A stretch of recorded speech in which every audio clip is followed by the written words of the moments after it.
Welcome to the Cozy Corner podcast, episode 2. So usually how this goes, I ask 3 questions and you could answer internally, and while I'm asking these questions, you get a little deeper insight of how these questions have turned up in my life and probably how these questions have turned up in yours. This is all about being vulnerable and taking accountability. So if you're not ready for that, this is not the channel for you. I'm sorry, but thank you.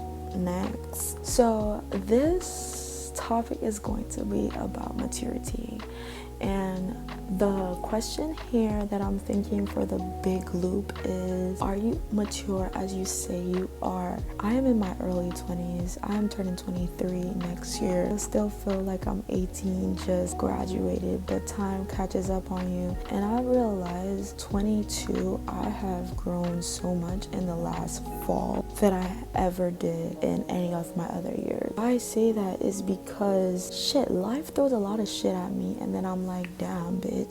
Do I want to keep going, or do I want to keep shrivel up in a corner crying and listening to Fora and Nightcore and my sad as fuck playlist? And I choose not to go into that depressive state, because as someone that has dealt with the opposite of manic, which is the depressive states of my mood behavior, it's very hard to get out of those. So I try my best to play a lot of hype music, a lot of rap, a lot of R&B, just a lot of music that feeds my soul instead of music that tears me down. So the first question that I want to ask today: how have you seen yourself matured than before? I have seen myself mature so much. I mean, especially with my relationships with adults in my life, I would say I'm not a little kid anymore, as in I know how to conduct myself in different ways. Usually I would complain, or usually I would go back and forth, like bickering with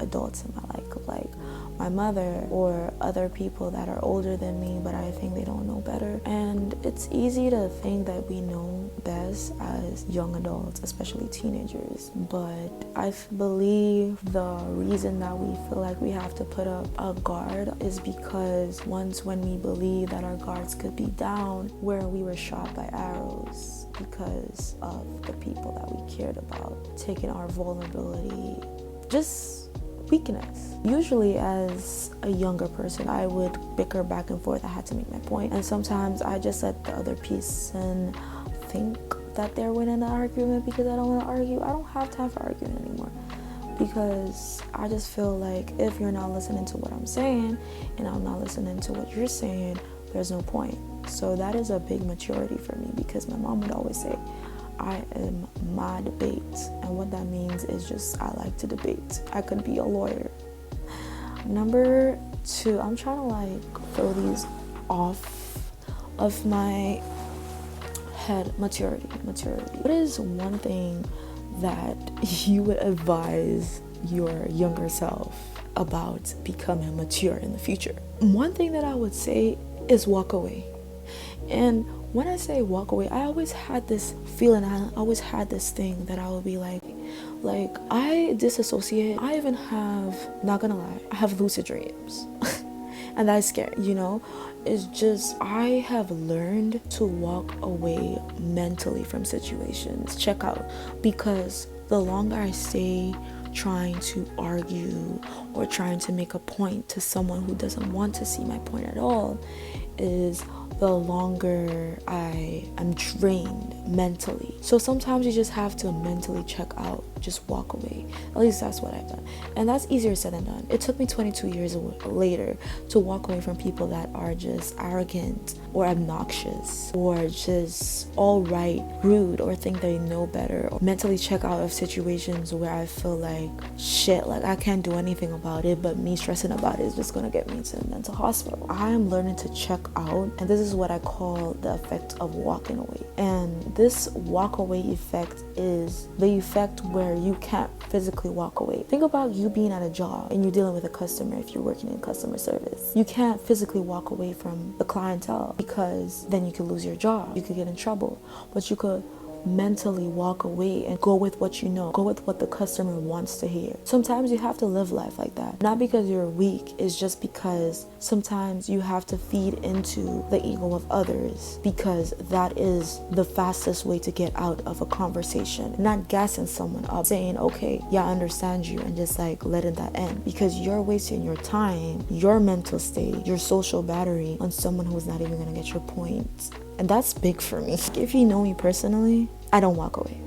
That's big for me. Number 3 about maturity. What does the letter mature means to you? And this one I wanted to do a little different because I'm thinking about like an acronym. So M means moving away to universal return every day. Moving away to universal returns every day. And I love that because that's what maturity is. It moving forward, not taking 2 steps back. And I believe my first episode, which was like a month ago, was talking about manifestation, and I talked about journaling. Now, have I journaled? No, but these podcasts is like a video essay journal, which helps me, and I hope that it helps you.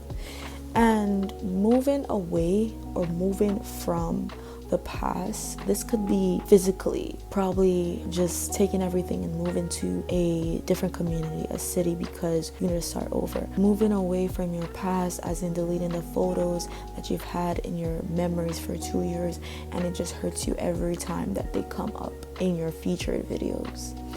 Moving away, as in deleting the conversations that have been keeping you down and holding you, anchoring you to a love that you thought that was gonna last forever. That is maturing. Maturing is realizing that you're not going to agree with everything and everyone, but that's okay. That is maturing. Maturing is realizing that, hey, maybe we don't see eye to eye, but that's perfectly fine. It doesn't mean I hate you. It doesn't mean I have to like you. It doesn't mean that I even have to talk to you. But I respect you. I respect your opinions. But that doesn't mean I have to change my opinions at all. That's maturity to me. So again, maturity acronym to me is moving away to universal returns every day. And I would advise you to write this one down or write something else for mature, because hey, this is all about learning. This is all about talking about topics that don't ever been talked to at school or from your parents or from your older siblings. If you don't know me from like 5 years ago when I started, I always wanted to be a bigger sister. I am a bigger sister, and part of these journal essays is so that my little sister can look at it and become the beautiful young lady that she will one be in the future. I would definitely advise you to follow me on my platforms. You could also go into the link down below in the description. That's the easiest way to find me. I am on all social medias. I always love to connect with people, especially knowing that it's the holidays and sometimes it's a little harder for others than others. Personally, I have lost someone each year for about 4 years, and I could tell you that the pain continues to grow. It's not easy. And sometimes maturing is saying that it's okay that they're gone, but I could still move on. If you want to read a little bit, I want to be able to have resources on my blog where you can reach out to if you're going through any crisis. Also, mental health is important, and if you're not mentally okay, then you can never be physically okay. It catches up to you one way or the other. But that is all that I have for you today. It is your bigger sister Des with another video, and it's time to say bye.